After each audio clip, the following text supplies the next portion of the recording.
And as I was telling Anne a second ago, there are a handful of employees of one of my clients that are participating in today's webinar, and many of them and a handful of other people have a copy of an emotional intelligence assessment that they're going to be using and kind of following along with as we go.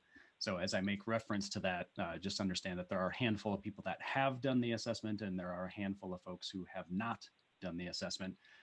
The content that we're going to go through today, whether you did the assessment or not, doesn't really matter, but it is a really cool tool to help us look at ourselves in a new and different way. So thank you guys for taking the time to join. So I'm going to get started. Christina, keep letting them in as you can. Thank you. So I wanted to thank everybody for investing definitely in yourself. We're basically a week from Christmas and about 2 weeks from 2021. And as I was thinking about the material for this webinar, I was thinking about a quote, and I found it. It came from Viktor Frankl in his book, Man's Search for Meaning. And the quote is, "Between stimulus and response, there is a space. In that space lies our freedom and power to choose our response. And in our response lies our growth and freedom."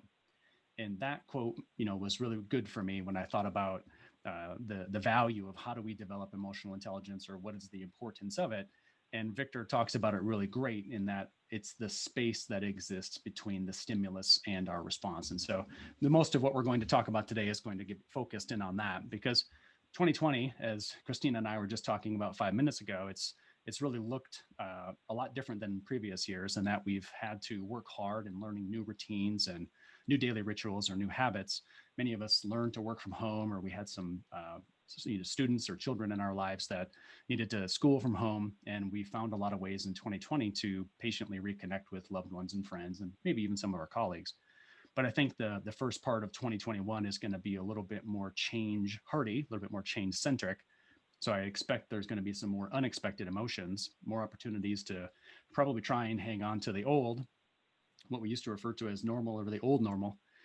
But each of us is going to be essentially given the choice to choose. Are we going to hang on to the old normal, or are we going to choose something new, right? Are we going to choose the collective? Are we going to choose betterment? Are we going to choose something new, more optimistic, more positive for our future? And so I hope that we all choose collective over the divide, if you will.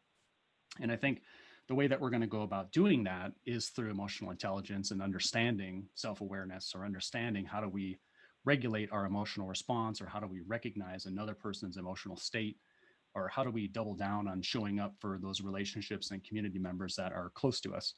And so as things pop up, don't be afraid to ask any questions that you have in chat. And then as we go through the presentation, you can unmute yourself and ask questions too, if you like. Also have your mobile device close by. I'm going to use a product called Mentimeter to be able to anonymously poll each of you if you'd like to be able to respond that way. And then you'll be able to see some of the folks that are also on this webinar, how they're thinking and feeling and responding to these same kind of questions. If you did happen to do the emotional intelligence report, make sure that you have it available electronically or via paper, so that you can kind of follow along with me as well.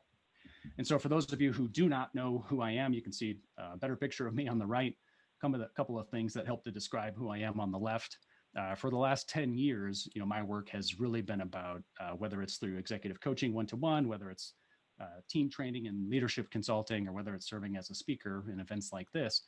My work has really been about how do I help leaders and organizations get through their biggest challenges. And I do really well in helping people and organizations at the point of change, or at the point of transformation. And I really find unique and fun ways to move a person from disengagement to clarity, or a person from fear to some sense of confidence, or to try to create that really interesting level of emotional engagement and employee engagement within businesses in such a way that helps them to become more productive. In addition to some of the things that you see on the left-hand side of the screen, being an author, being a member of the Ford's Coaches Council or Society for Human Resource Management, I am certified to use Target Training International's assessments, whether it's the DISC, or it's a motivators assessment, or the emotional intelligence thing that we're going to be talking about today. If you visit the website there, michaelsseaver.com, many of you have already, of course, there's a bunch of free downloads. There's 200 plus there, and it's really a resource hub for helping you to define your life's mission in a meaningful way. So for today's discussion, what I want to share with you or start with is a little bit of research about emotional intelligence and what that means, or what we've been studying with regards to it for the last 25, 35 years. And then for those of you who have the emotional intelligence report, they explain a couple of the key sections to you. And for those of you who don't have it, it'll give you a little bit broader picture of what emotional intelligence is. And I'm going to break down each of the 5 sections of EQ into the 3 things that are focused on self, so self-awareness, self-regulation, and motivation, and then look at what we can do to be better at recognizing others and their emotional intelligence. And so how do we focus on others' awareness or others' regulation? So we'll dive into those things. And then towards the end, I'll give you a couple of things that you can consider with regards to implementation. That is totally up to you, right? If you choose to do these things, you can. If not, there will be a number of resources that I mentioned throughout the talk that probably will help you in some way or another. So what I want you to do is grab your phone. I'm going to switch screens here, and I'm going to have you do a fun little survey on Mentimeter. And so the question that you're going to ask or be asked is that when you open up your phone, open up your browser, and go to menti.com. Go to www.menti.com. And when you get there, you'll be asked for a 7-digit code, and you can see it at the top center of the screen. It is 6155052. So if anybody is having a challenge with gaining access to that, don't be afraid to unmute yourself, and we'll see if we can get you logged in. But menti.com, and the code is 6155052. And the question that I would like for you to respond anonymously through Mentimeter is any example that you have of emotionally intelligent behavior. It could be from a boss, it could be from a colleague, it could be from a loved one that you have close to you, it could be from a friend, it could be something that you're doing yourself for those around you. But I just want to see from those folks participating today, what do you think are great examples of emotionally intelligent behavior? Michael, what is the code again? Yeah, it's at the very top of the screen there, Anne. It's a little hard to see, but it is 6155052.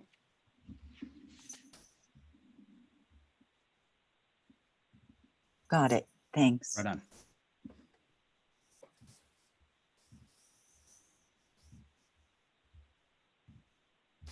And take a few minutes to respond, or take just maybe 60 seconds or so to kind of think through. And again, you can submit multiple times. And as you submit, or you can see some of the other folks who are participating today, some of the things that they believe to be emotionally intelligent behavior. So we see a couple things like showing sympathy, being patient, being kind, active listening. We'll talk a little bit about 3 levels of active listening here as we get about 2/3 of the way through the presentation. Being able to reflect on one's own emotions, listening with the intent to understand, not just to respond. One in the bottom left there, gathering information from trusted sources, and making sure that we're making decisions on complete and not just on 1 or 2 pieces of false info, possibly. I see empathy and listening. I see thoughtfulness. Somebody said being cool under pressure, which is a great one. Somebody said being non-judgmental, also a great example of high EQ behavior. One there in the center, not getting upset when you're laid off, and that's a personal one, so thank you for sharing. But also important in understanding that there's lots of changes happening in the marketplace right now, and sometimes what seems like an initial challenge might actually be the thing that opens up some pretty cool doors for us. So another one on the right there, not being too quick to respond or being culturally sensitive. I love the responses that you all have given, so thank you for investing in that. So keep your phone close by. We're going to do a few more as we go through this. I'm going to go back to my slides, and we'll keep kind of going through that, but just keep those top of mind. So I want to do a little bit of a look at some research that has happened over the last probably 30 years or so to lay the foundation for our discussion. And back in 1995, Daniel Goleman published the book Emotional Intelligence. You can see it on the right-hand side there. And I put down the left-hand side a couple of key pieces or takeaways that I had from the book and that I found on some other websites. And if you want to learn more, it's danielgoleman.com is the website. But what I really appreciated with regards to his content and material was that he really started to associate human behavior with various things that happen in the human brain. And I'm going to flash a couple of slides up in a couple more slides here about how information comes into the brain. But Daniel was one of the first guys that helped to understand that there are two minds that function inside the human brain. There's the neocortex, the rational side, the thing that helps us make relatively objective decisions. But there's also the limbic system, which is three different pieces of how the human brain functions. And when we receive a stimulus from our environment, it automatically goes through the limbic system before we are able to make some sort of response to it. But what I also appreciated about Daniel's work was that he found in his research that IQ, so intellectual quotient, our actual knowledge, if you will, that we learned, during school or during a job, it only accounts for 20% of our capacity to perform or our ability to be successful. But our emotional intelligence accounts for roughly 80% of our success. And so this was, again, back in the mid 90s. And so it's an interesting look at how do we design a life for ourselves that allows for us to be productive and influential and genuinely impactful for those around us. A couple of things that I really kind of took to, I think it's the fifth bullet point there that talks about emotional instability is passed from parents to children. And towards the end of our time today, I'll give you another piece of information that's similar, but I want you to be mindful of the various things that your parents may have taught you and how they responded to the stimulus in their environments. And so it's possible that some of their emotional responses, you might have picked them up. And it might be part of your work now to shed some of those methods or ways and to pick up new ways to be able to respond to those stimulus in your environment. The other bullet point, low emotional intelligence persons tend to start a lot of tasks, but they leave them unfinished. Whereas a person who's higher EQ has the capacity to mitigate stress pretty quickly, and they do become healthier physically. And so emotional intelligence isn't just something that accounts for professional success, if you will. It also leans a little bit towards helping us understand that we can be more productive, we can be less stressed, or we can be healthier physically if you desire.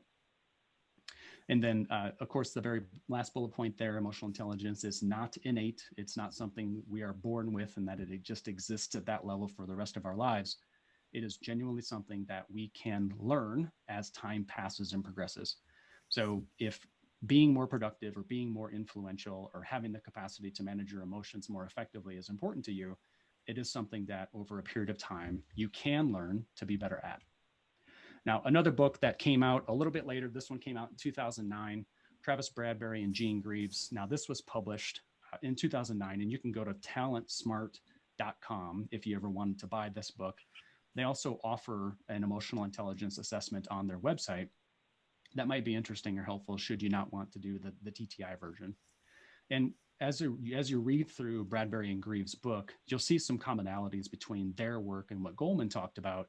But what we really want to focus in on is that their research showed that any type of emotion, whether it's optimistic or kind of pessimistic, it is natural, it is completely acceptable, and it is, most importantly, unavoidable. Right? You are going to feel emotion no matter what, right? You cannot control the fact that you're going to feel the emotion. The thing that you can control or become great at is how you react to it. Now, from their research, they found that only 36% of people actually understand an emotion as it's occurring. So that's an interesting stat for us to consider, is that the vast majority of us, probably 60 to 65% of us, don't know what the cause is or why we're feeling a particular emotion. And so it's good to, especially now that it's winter where we're at in the Northern Hemisphere, to take a little bit of time for reflection or to participate in a webinar like this one to be able to know a little bit more about why we feel what we feel, what were the causes of it, and what do we need to do to release a particular emotion or reaction so that we can rise in emotional intelligence in the coming months. And similar to what Goleman found in his book, 90% of top performers, they do have a high level of EQ. And what Bradberry and Greaves found was that every point increase in emotional intelligence actually led to about a $1,300 increase in salary. And so they were actually able to draw a direct link between someone's emotional state and their capacity to make money. And I think that's pretty similar to Stephen M. R. Covey and his work with The Speed of Trust, where in that particular book, we were able to draw a direct link between trust and an organization's profitability or success. is that there are a number of ways in which we become more productive or more influential. And, I've just given you 2 books. If you have another book that you think is great for emotional intelligence and you think that the other participants should see it or hear it or possibly read it, I would encourage you to place it in the chat box so that anybody else can read it or hear it or say it. Because these 2 books, although 20, 30 years old, they were kind of the foundation on which we built emotional intelligence today. But if you have other suggestions, I do encourage you to place it in chat so anybody else can partake in it as well.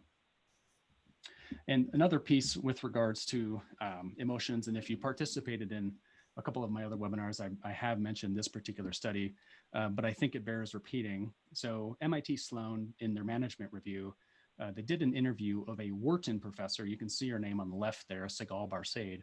And Sigal's research over a couple of years, this was published last year in 2019, what she found is that inside of any type of an organization, whether it's a church or whether it's a government entity or whether it's a not-for-profit or it's a for-profit organization, emotions get passed between people the same way that a virus or the flu or the cold or something like that can. And so really interesting that MIT Sloan, which is a kind of an engineering school, if you will, and then Wharton, which is a really big organization, that they published information that is pretty anti-mainstream, right? It's not necessarily something you would read a lot about. But they found emotional culture is contagious in that we literally catch emotions from the people around us. And so it behooves us to make sure that we're showing up and becoming really emotionally intelligent and trying to help those people around us do the same. And one of the quotes that came out of the article, you can see it in the lower left there, is that they surveyed 3,200 employees in 7 industries from technology, utilities, and finance, and then employees who reported being from a stronger culture of companionate love had more job satisfaction, more commitment, greater personal accountability. And the effect was the same for men and women. Now, when you think of companionate love, it's not necessarily something that I would correlate to romantic love. It's meant to be different. Companionate love is do you genuinely give a shit about the people that you work with, right? Do you genuinely care about them? And so I look at companionate love as being something that you can genuinely want to show up for somebody or be emotionally intelligent or listen actively, like many of you just said via the first Mentimeter question. Companionate love is that we create a safe place where people are allowed to be vulnerable, take risks, and genuinely show up for one another. And in that environment, we're in this place where people actually like their work more. They're more committed, they're more productive, they get more done. And if you want to learn more about that, on my YouTube channel, there's a video about communicating across generations that might be interesting or helpful to you. So those 3 pieces of research, I'm sure that there are many, many more. I just wanted to kind of point them out to say, here's some of the initial research that talks about the importance of emotional intelligence and what we're doing to make sure that we continue to learn and be better at it, even though in the whole of humanity, in the history of the human species, it's only really been the last 30 to 40 years. It's relatively new and nascent, but I think it's going to be a really big part of our future. So I want you to answer another Mentimeter question now, so snag your phone. I'm going to advance the Mentimeter slide here. And you can see there's a slider on your screen, and the 2 kind of opposing spectrums, if you will, is which best characterizes human beings. And so on the left, it is humans are thinking machines that feel, or on the far right are humans feeling machines that think. And so whatever you believe is true, go ahead and drag the slider one way or the other.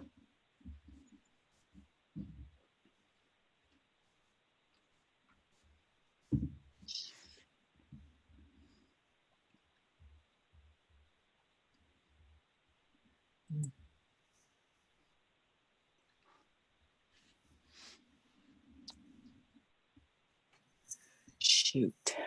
Let's see. And if anybody happens to have their microphone on, make sure that you're on mute as you're responding to this particular question. Michael, could you give me the code again? I lost my Mentimeter. Oh, did you? Okay. So it's, if you're on menti.com, the code is at the very top of the screen. Maybe you can see it there, 615505 or 2. And then I think it was also placed in the chat box. I think Kayla was kind enough to put it in the chat too. So one of those two places you will be able to see it.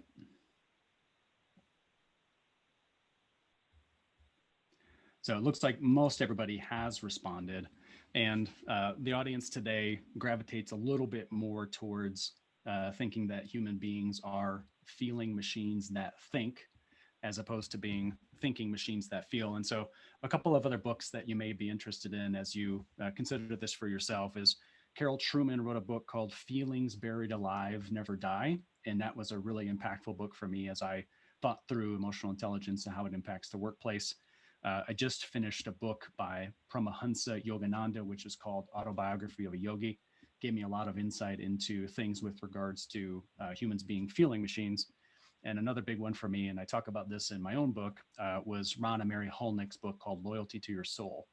And all books, although not specific to emotional intelligence, were all pretty impactful in helping me to understand how humans are feeling machines that think more so than being thinking machines. So for those folks, there was a quote from Antonio Damasio in his book, Descartes' Error. And his quote directly is, "We are not thinking machines that feel, we are feeling machines that think." So for those of you who gravitated a little bit more towards the right of that slider, the research from Damasio points to that. And the reason I ask the question or bring it up is just wanting to drive home the point that emotion is always going to precede action. And what you see in the bottom right-hand side of the screen is effectively that. And the two pictures of the human brain is that when a stimulus comes into our body, whether it's a sound or a smell or a taste or a sight or some sort of one of the five senses, it gets collected into the nervous system. And as it's making its way up the brain stem, it passes through the limbic system or the amygdala first before it makes it to the rational part of our brain. So every single thing that happens in the environment around us has to be processed emotionally in the amygdala or the limbic system before it can be moved into the neocortex, which is much more objective and rational. Okay, and that's an important thing to understand about ourselves or about any person around us. So if you happen to have your report from TTI, grab it now. And TTI, I've said earlier that I have been administering their surveys for quite a bit, but they've been around for 40 years. They've done more than 30 million assessments in 47 different languages in 58 different countries, right? So they're a really valid administrator of this. They've got neuroscientists on staff, and they're constantly coming up with new ways to be able to ask the questions and find a way to make it as valid to you as possible. Now, when it comes to emotional intelligence, TTI defines it as the ability to sense, understand, and effectively apply the power and acumen of your emotions and the emotions of others in order to facilitate higher levels of collaboration and productivity, right? So how do we manage our emotions? How do we manage others' emotions in order to be more productive or more collaborative? Now, the upper left-hand corner, you can see where it says emotional quotient, cognition, behaviors, competency, and then really good decision-making performance. So what they're attempting to share with us and what your report does for you is reminding us is that we're going to receive some sort of a stimulus in our environment. And then in that space that exists between stimulus and our choice to respond, we have to be able to choose what it is that we're going to do next. And if we can pause or be patient or not respond, we allow for the information to move to the next point, which is cognition, right? We can actually think through and understand, how does this information affect our lives or our choices? So based on our ability to allow for the information or the stimulus to get to the higher cortex and we can make an objective decision, now we can adjust our behaviors. And if we become really good at this over a long period of time, we develop a competency in one of the 5 areas of EQ, if you will. So if we have a competency in that area, that moves us to the place of being able to make better, more valuable, more collaborative decisions. So that's the goal, right? We receive a stimulus, we pause or are patient in some way to be able to figure that out, to figure out, is this something that we really need to address emotionally, or can we allow it to off into the core objectively? And so we have to think back to hundreds of thousands of years ago when the human species came about, in that the fight, flight, or freeze response that we see from the amygdala and the limbic system, that was designed as a survival instinct. But here we are now in America specifically, and we're a $19 trillion economy. And so the safety that many of us feel, we don't necessarily have to trigger the fight, flight, or freeze response the way that we might have 100,000 years ago. And so we have to remember that as we're more patient, or as we're finding ways to subdue the amygdala and the limbic system, we find ourselves being able to make more rational choices and decisions objectively. So we want to make sure that as we move forward and become more emotionally intelligent, we don't react to the emotion alone, because that's not really going to serve us. But what serves us is that upper left-hand corner, that logical sequence there, is to be able to think about it objectively, unemotionally, adjust our behavior, become competent in something over time, and make better decisions. So that's the key piece when it comes to emotional intelligence. So for those of you who have a report, probably around page 6, 7, or 8, you're going to see a chart that looks like the one on your left. And there are, of course, the 5 different sections of emotional intelligence, and the ones that are focused on self, meaning just you, how you see yourself, it's kind of that orangish reddish color, if you will. And how you perceive those around you and how you show up for them is in that purplish color towards the bottom. And so each of you who did the EQ report, right, there were 57 questions that you had to rank on effectively, there were 6 different options under each of the 57 questions. And you had to go through and answer the questions. And based on what it is that you responded with, here's the feedback that you received.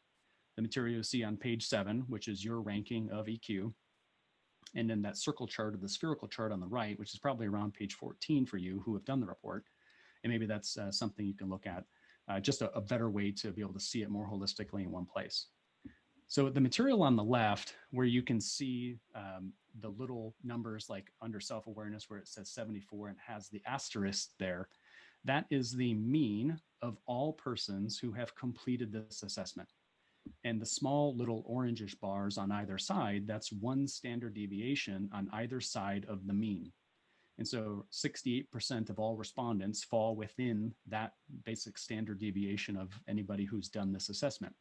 So if you happen to rate yourself relatively close to the mean, that means that your level of emotional intelligence in that one section or dimension is roughly on par with anybody else who's done it. Now, if you're like the sample report, which I pulled these graphics from, and under self-regulation number 2, you can see that rated him or herself a 43 out of 100. And so they're quite a bit below the average, if you will.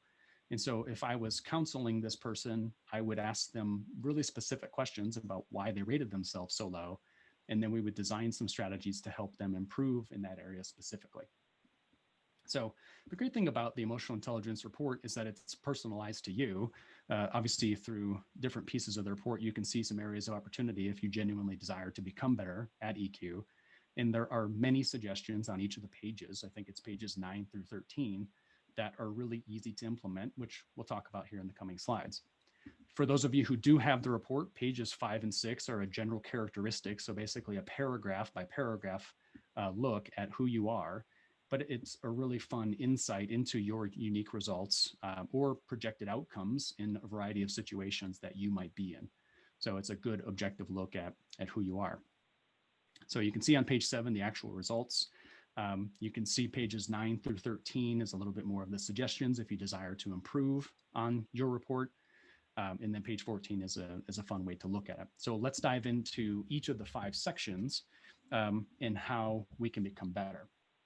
So just like the report that each of you has, or for some of those that you don't, here are the 5 main dimensions of emotional intelligence. The first 3, of course, are focused on self. So how well do you know your own emotional triggers or your own response mechanisms? And social awareness and social regulation are really about how well do you recognize and respond to others' words, their tone of voice, or their nonverbal cues. So let's go a little bit more deeply into each of those. But what I want to do first is ask you a Mentimeter question. And the question is, do you have New Year's resolutions for 2021? And again, no right or wrong response. Just want to see where you guys stand. Are you guys big into New Year's resolutions? Are you not? Answer us. The options are no, maybe, or yes.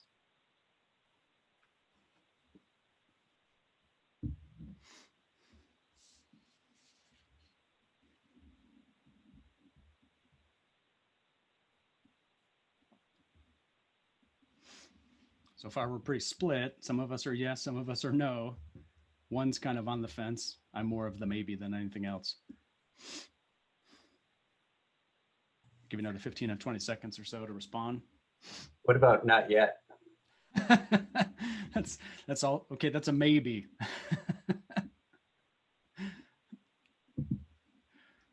And it is the 17th. So, I mean, we still have a couple of weeks before we actually need to get them in.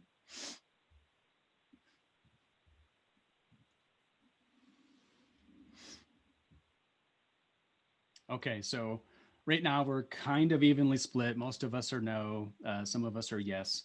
I was doing some work for a community management association company earlier this week, and I asked them a little bit about change management within their organization because they're going through rolling out some core values to their entire team. They've got locations in 10 different states and quite a few employees. And there was two really important stats that I gave them that are relevant here, in that 70% of change initiatives inside organizations fail, right? So when we set stated objectives or goals that we really want to accomplish within an organization, they only succeed 30% of the time, right? So organizationally, we are not good in Western countries at being able to accomplish a stated goal. And it's either leadership doesn't buy into it, or the team feels fearful of what it is that they're going to have to do, or there is not great communication from the top down, right? There's any number of reasons why that occurs. But the reason why I asked you about New Year's resolutions is, of course, time of the year. But also there was a great article in Entrepreneur Magazine last year that said that when a person sets a New Year's resolution, 80% of them fail by mid-February, right? So basically 30 to 45 days in, most people just give up, right? 80% of people just give up. And by the end of December, only 8%, so 8% are actually accomplished. So organizationally, we struggle quite a bit with accomplishing a stated objective or goal. And personally, using that as the example, we struggle at that too. And so looking at self-awareness through a new lens helps us to understand what it is that we need to do in order to not make those same mistakes, or in order to stay committed to something long-term. So if you have your EQ report, it's probably roughly page 9. You'll see at the top the section called self-awareness. For those of you who do not have a report, here are some additional suggestions or ways that you might be able to become more self-aware should you choose to. And so self-awareness, when it comes to EQ, is the ability to recognize and understand your own moods, emotions, and drives, as well as their effect on others. And there are a number of ways, whether it's from page 9 of your EQ report, maybe there's some suggestions there that are meaningful for you. So if you have a report, maybe put a check mark next to 1, 2, or 3 of them, because it's something that you would like to think about or focus on. For those of you who don't have the report, you can see there's 5 suggestions on the left that might be interesting, because this is something that if we don't pay a lot of attention to our responses to things, it's going to come back to bite us. And so I'm an introvert. Those of you who know me, I'm a relatively quiet person. Do I have to do things as a result of my work that, put me in front of groups of people? Of course. But at the end of a long, hard day, and I'm really tired, you try to take me to a party or something, I'm not going to be emotionally stable, right? I'm going to be a little bit worked up emotionally. So for those introverts that are here, recognizing how you feel at the end of a long or a hard or a challenging day, spending some time alone is critical. Or maybe you're an extrovert and you've just had a really hard, long day. And one of the things that you like to do is go participate in sports or do something outdoors or take action on something, and all of a sudden something blocks you from being able to do it. You're probably going to be a little bit emotionally worked up. But the key to self-awareness is being able to recognize what puts us into a heightened emotional state. So why are we feeling that way? How did we get to that place, or what was happening around us as it occurred? So if you have any desire whatsoever to increase your self-awareness, one of the things that I've asked clients to do in the past, you can see there, it's called a pain journal. So if they were experiencing sadness or anger in any way for a couple of weeks, we asked them to keep a pain journal. So what were the things that were occurring for 2 weeks that made them feel any type of emotion other than optimism or positivity? Now, if a person isn't in a place of feeling a lot of pain, another way to be more self-aware is to create a gratitude journal. And just for a couple weeks or a month, just every single day, take 5 minutes and write the things that occurred that day that made you happy or you were grateful for. And it could be anything. It could be professional. It could be personal. It could be relationship based. It doesn't matter. It's just making the time for it, because there's data that can be gathered about your emotions. And in the data, there are patterns. And so for those folks who are joining us today from the accounting firm, you guys deal with data and numbers and metrics a lot. But what I'm suggesting is that your emotions aren't any different. They're data. And if we look at emotions that way, and we look at them as something that there can be patterns in, a pain journal or a gratitude journal can be really helpful. If you have the capacity to receive some sort of feedback, whether it's a 360-degree assessment or whether it's some other activity where people can tell you what your strengths are or give you a recommendation or a testimonial on LinkedIn, there's any number of ways that this can happen.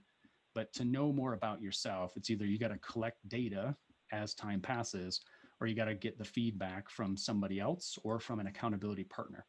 And so I worked a number of years ago with a CEO. His name was Ken. And Ken was a hyper creative idea generating guy. But they happened to be in an industry where new ideas weren't exactly accepted or liked, right? So he ended up creating a lot of hardship on his own team because he would want to constantly shift strategy, even though the clients didn't need him to shift strategy. And so one of the ways that we ended up creating the capacity for self-awareness was we created all of his team to be his accountability partners. And what I mean by that is that they did a lot of business with a company in Switzerland.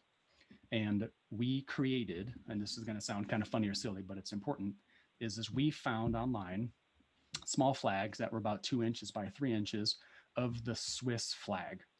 And so anytime that somebody in the audience was listening to Ken and Ken was getting off track or trying to take them down a path that was not fruitful, any person in the audience was allowed to hold up the Swiss flag, and Ken knew instantaneously on the spot that he needed to adjust what it was that he was saying, right? So whether we're collecting feedback on ourselves, whether we're getting feedback from someone else over a long period of time, whether we have accountability partners that tell us in the moment on the spot, that helps us to figure out ways to become more self-aware.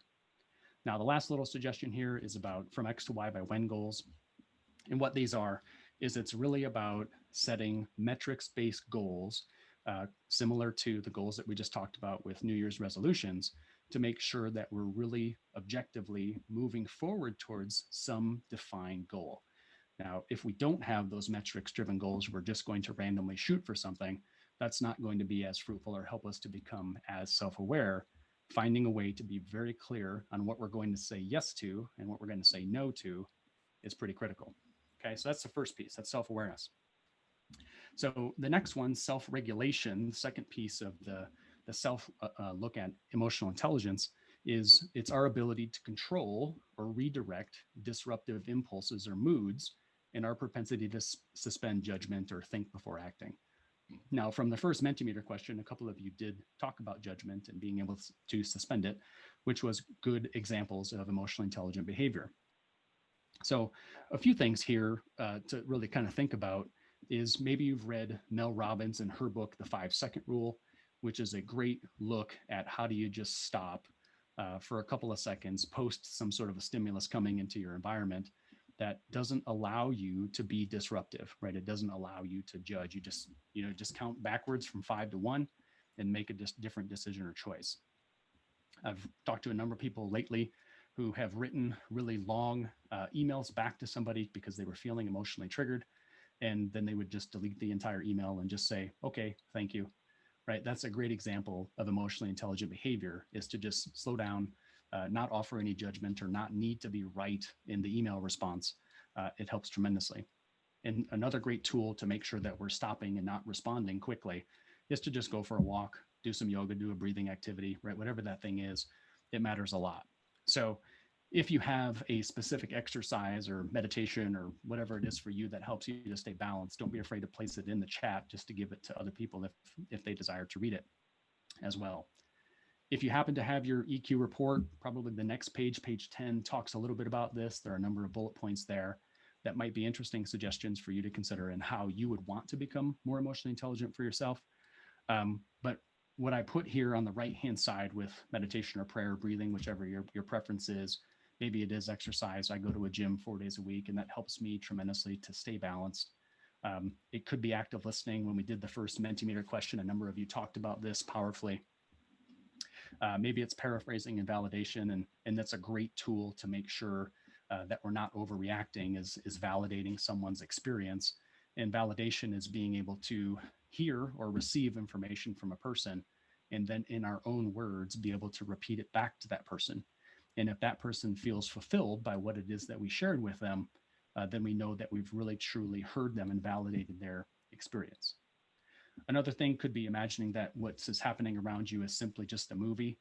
So that helps to remove a little bit of the emotion from pieces too, so that we don't react in any strong way. I was on the phone yesterday with a potential client who lives in Namibia, on the continent of Africa, on the southwestern part.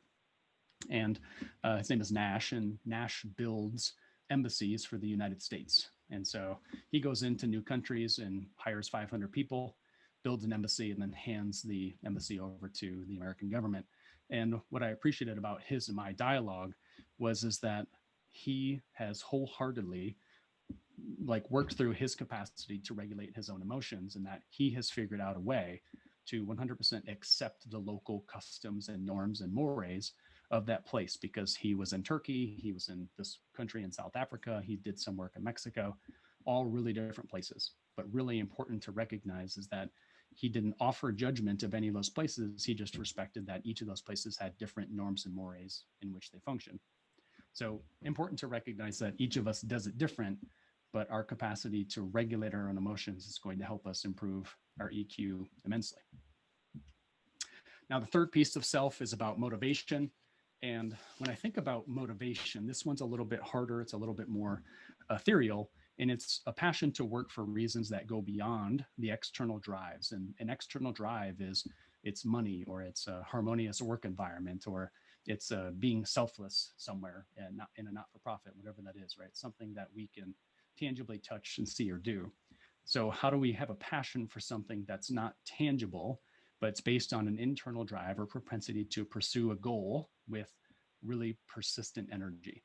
And this could be any number of things, but it really comes down to is when you're not feeling engaged at all by a particular project, how do you keep going, right? And that's really what motivation is. And so if you struggle in this area, or you're feeling disengaged or not connected, a couple of things might help you, whether it's page 11 from your emotional intelligence report. Maybe there's a few things there. Maybe check off 2 or 3 of those boxes that might help you as you think about improving your motivation. But also a couple of things on the screen there. I have a lot of focus on my work is about how do I help a person uncover his or her core values. And so if we can connect an undesirable activity to a person's core values, or possibly to his or her personal mission, that helps tremendously in making sure that they're going to stay committed to get that thing done. Another thing could be is that if you have a goal or a project or something that you're working on, share it with as many loved ones or family members or friends as possible, and they will respectively, hopefully, hold you accountable to make sure that you get it done, even when you don't want to. Many times in the past, I've used a physical reminder. I have a stepdaughter. Her name's Aaliyah. She's 20. And she, years ago for Christmas, got me an I Ching pendant, right, which is an old kind of Chinese wisdom pendant. And the pendant on the front said inner truth. And it was a really great pendant for me to wear because I was going through a lot of change that year. And so whenever I felt demotivated or not really interested in doing much, I could look at the pendant or, hold it in my hand. And that was the thing that reminded me that I had some higher purpose or cause to kind of work through some of the disengagement. So maybe there's a physical reminder that you have. Maybe it's a tattoo. Maybe it's something you carry in your pocket. Maybe it's a piece of jewelry. Maybe it's something you have on the wall. Could be any number of things to help you stay motivated. Maybe it's celebrating wins weekly. Maybe there's someone that you admire. Maybe it's speaking with that person, and that person gives you some tips or ideas to make sure that you stay focused and on getting done what you'd like to. So I'll cover two more here. I know we've got about 10, maybe 15 minutes left in our time together. So when we think about the others focus, right? So these last two pieces of the 5 dimensions of emotional intelligence look at how do we interact with others. So the first 3, again, focused on self. These 2 focus on how do we interact with those around us. And so social awareness is our ability to understand the emotional makeup of other folks and how our words or actions can affect them. And as you've seen from some of the statistics already, this is a really big deal. And so if there's something that you really want to do to be better at leadership or to become more emotionally intelligent, and I would suggest you look at the things on the right hand side there around, before you walk into a meeting, can you anticipate someone else's emotions or behavior, right? Maybe there's something that's going to pop up or happen that you can plan for emotionally or mentally that helps you make sure that you're showing up for them better. I spend a lot of time coaching people and organizations on how to ask really good how, what, and why questions. And so if you know that you're evoking some emotion in another person, don't be afraid not only to validate them, as we talked about a minute ago, but how do we ask the right how, what, and why questions of them purposely to pull out some of the things that maybe they're not necessarily willing to share with you. This might be a fun way to get them to be a little bit more vulnerable and to share some meaningful information. Or maybe you deliver their language of appreciation. Some people refer to this as a love language. And there are, of course, 5 love languages, but there are also 5 languages of appreciation that are much more professional. And so if you know what it is that they prefer in terms of praise or recognition, this might be a fun way for you to be able to find a way to get a little bit more deep with a person or connect with them in a better way. So anytime that you see a person offering praise or recognition to another person, you always know that you can return the favor to them by giving praise to them the same way that they give it to others. You know that that will be helpful. So when we think about the emotional makeup of others, there's a number of things that we can do before we walk into a meeting, or things that we can do during a meeting, or find ways to celebrate some more of their wins or offer praise and recognition. It genuinely does matter quite a bit. Now, one of the things that I had done 2 years ago, I worked with a guy named Steve, and Steve in Metro Phoenix had built a startup that was eventually acquired by a business in Canada. And we needed to get Steve to a place that he was going to be put into the position of being senior vice president over a new division inside the company that acquired him. And so we needed to create for him a sense of credibility amongst the new workforce. So we had him go on a listening tour. And so we gave him a set of questions and things that he needed to find out from the new team members in order for them to feel supported. And after he had, I think, 15 or 16 of those phone calls for 30 minutes each, what the team ended up feeling, they felt so strongly about him that they created a new movement inside that organization that really transformed their culture. And so it's amazing what can happen when you spend some time listening to folks, regardless of their level inside your business.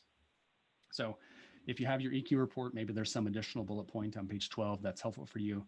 But again, just check something off there if you want to tackle it. So the 5th piece of the emotional intelligence puzzle, if you will, is social regulation. And this is really about your capacity to manage relationships long-term. And so if you have a leader or a boss or someone around you who just does a great job of checking in with you weekly, he or she knows a lot about personal lives of their staff. Those are good examples of people who are doing this well. But social regulation and emotional intelligence is your ability to influence the emotional clarity of others through managing a relationship long-term, or your ability to build networks. If you want to in chat, don't be afraid to say, hey, this is what my leader or boss, or I've seen somebody do that makes me or others around us feel psychologically safe. I think there might be some ideas that you have that maybe I'm not sharing. So don't be afraid to share it. So a few things here, to kind of build those relationships is how do you tailor your communication to another person's style? And so for a number of organizations, we've done DISC assessments and trainings to understand observable behavior and how we deal with conflict. So if you know anything about those people around you and their behavioral profile, now is a great time to be able to tailor your communication more to that to help them trust you faster. Maybe it's managing your calendar a little bit differently. Maybe that's a New Year's resolution for next year, is how do you spend more time blocking your calendar week after week, going up and reconnecting with people purposely. Now, if you haven't read Influence by Robert Cialdini, one of the 6 laws of influence is consistency, the law of consistency. And if you want to build trust with people, it's all about being really consistent in your action and supporting them. That will help tremendously for them to know that they're heard, that they're accepted, and that you're a trustworthy person that they can go back to meaningfully. One of the best ways to build relationships is to find uncommon commonalities with a person. And so that could be any number of things, something that's really important or meaningful to you through the right how, what, and why questions, finding something that you have in common with a person that not a lot of other people do, that will strengthen your bond and build the relationship more effectively long-term. So again, if you have your EQ report, maybe page 13, I could give you a little bit more insight there. I have a client who lives in Miami. She's a vice president of sales for a revenue cycle management company.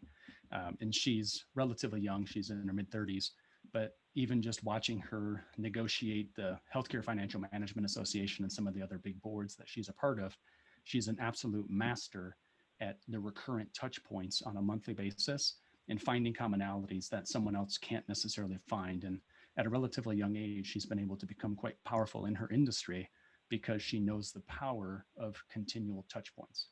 So something to think about as you think about your own level of emotional intelligence. So a couple more slides here. I'll ask you two more Mentimeter questions real quick. So think about what you do to hold yourself accountable. And it can be anything. You can freeform your response. So what are the best tips and tricks that you have to hold yourself accountable?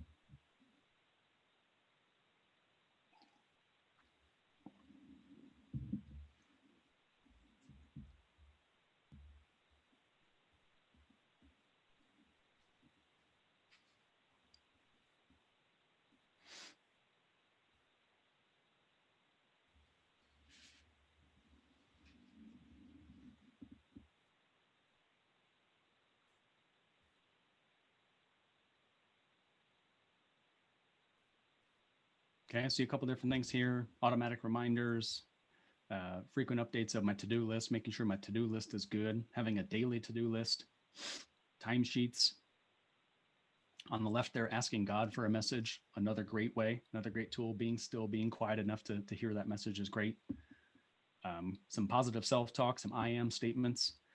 I did an interview, I posted on my social media, interviewed with the We Are VIP podcast and talked about meditation and how helpful it was for me to be able to use I am statements to stay balanced. Keeping track of progress towards my goals, having the accountability partner. Each of us has our own way of holding ourselves accountable, but I think it's important to recognize what those tools are or what works for us, because if we're going to take any of the strategies that we've just talked about and deploy them for ourselves, we have to be able to hold ourselves accountable in a meaningful way. So I'm going to go back to the slides and hit you with a couple more things in the last 5 minutes. So when you think about the next few weeks, I don't want to overburden you, especially with this time of the year where we can all be a little bit more quiet and a little bit more still.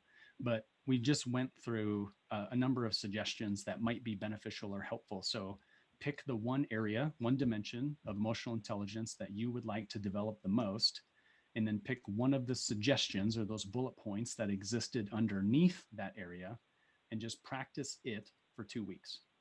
Okay, just do that thing for 2 weeks.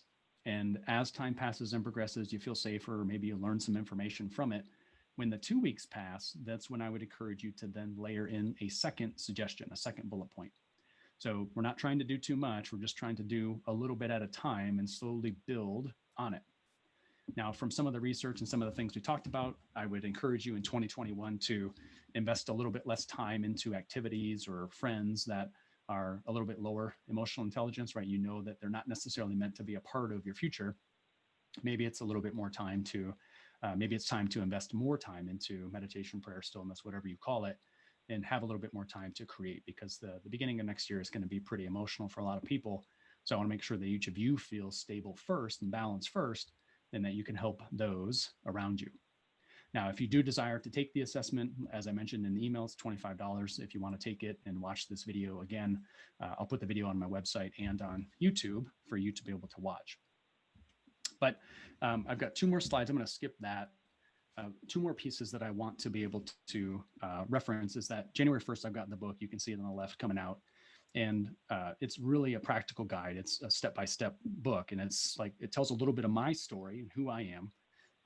And the first chapter is really about how I contemplated suicide and some of the things and some of the reasons why, I didn't want to be on earth anymore. So if you choose to read the book, you'll learn a little bit about my story and why I chose to stay on earth. And hopefully it offers some ideas and some suggestions to get you to really believe that life's answers really don't come from celebrities and athletes and politicians. The answers are really inside yourself, right? They really do exist there if you can create those opportunities for stillness and meditation or prayer to be able to come back to the basics. So it's really a how-to guide. It's got stories, it's got psychological research, but it's walking you through 3 phases of transformation. And it's a book of 9 processes and steps that can help move from a place of disengagement to a place of being really authentic in your personal brand. So I want to do another webinar in January 22nd, so in about 4 weeks.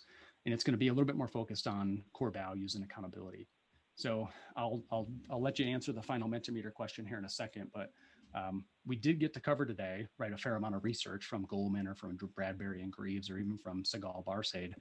And for those of you who had the EQ report, right, diving into page 7 and looking a little bit more holistically at how you ranked yourself on the 5 dimensions of EQ, and then a number of suggestions as we went through the rest of the presentation to talk through and say, how do we become better in this one dimension or this one area if we decide to?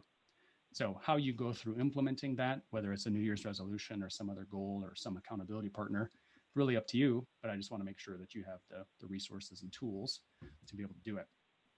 So one final Mentimeter question, anything that you would like to call out? Was there a learning, something that you took away from today that was really interesting to you? Go ahead and freeform your response in your phone and let me know what really stood out.